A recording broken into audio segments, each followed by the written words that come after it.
1,000,000 years BC.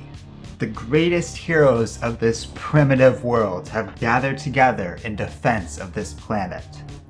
With the likes of Odin, and the iterations of heroes such as Starbrand, Ghost Rider, and the Sorcerer Supreme of this era, they now stand against a force that could very well consume this entire planet.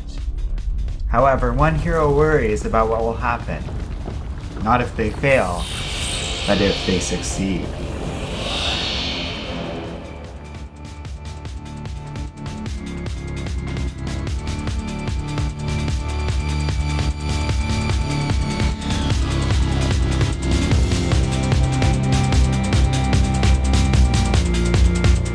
In the present day, Captain America, Iron Man, and Thor have gathered together and toast the Avengers. It's been a long time since the three men have been able to gather together, and it's a weird feeling.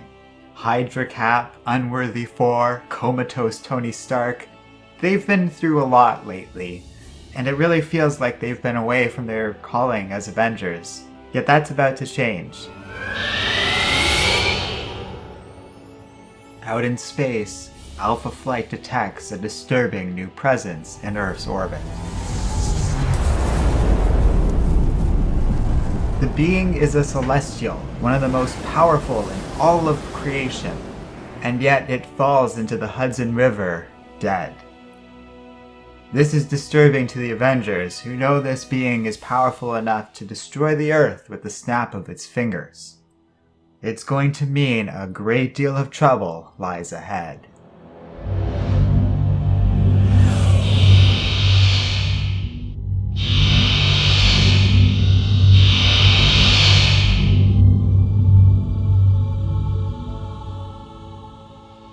Hello and welcome to Comic Island. My name is Arden, and this is my review of Avengers #1.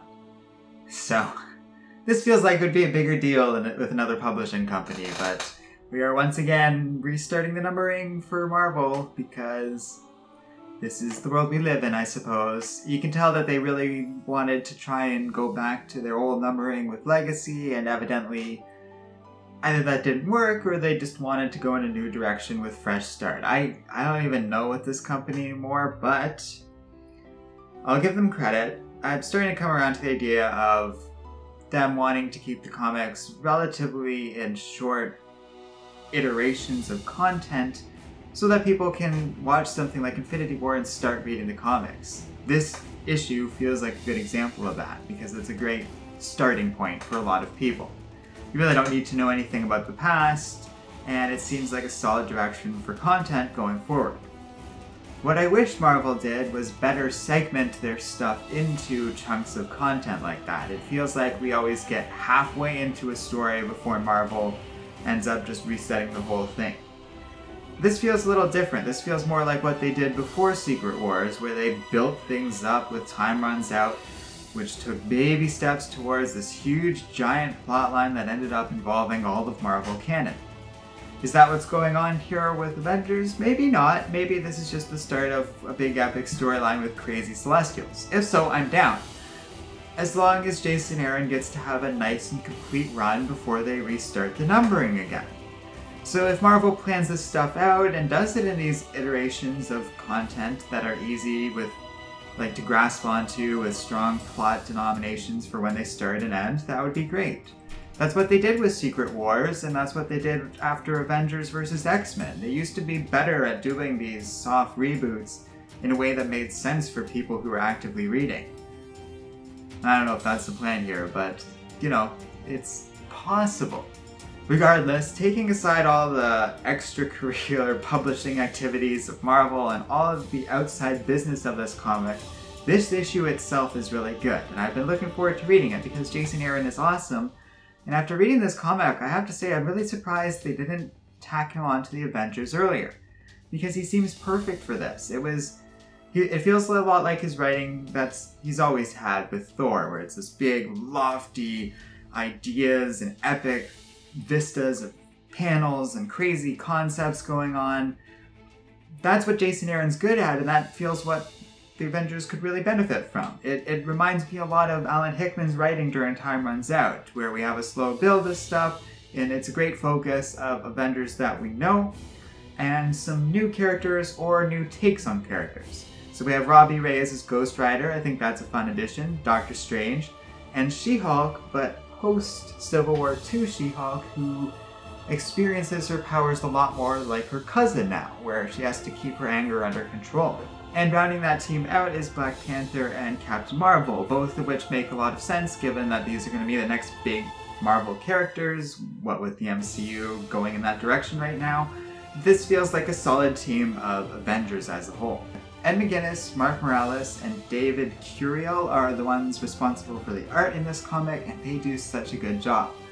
I have to name all of them because they each clearly had a hand in making this comic great, and having this team work together feels like a solid idea.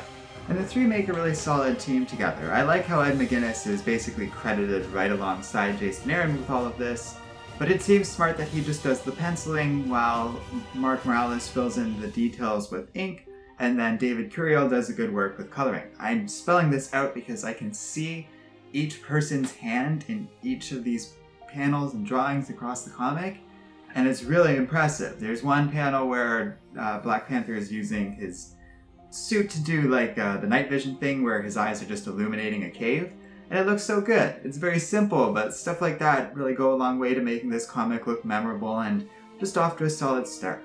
I also love the design behind a lot of these characters. A good example of that is in these new Celestials who look very weird and different, so they're kind of interesting. But it's also in Doctor Strange's new look. It's a nice combination of some of the stuff they were working with in the MCU with the glowing greenness from the Eye of Agamotto, along with a more modern kind of cloak and design to him. He's got like an old-timey Merlin look to him almost. And I don't know if it's all these guys who did that design in the art or if they're borrowing that from another comic, but together it brings out something new and different.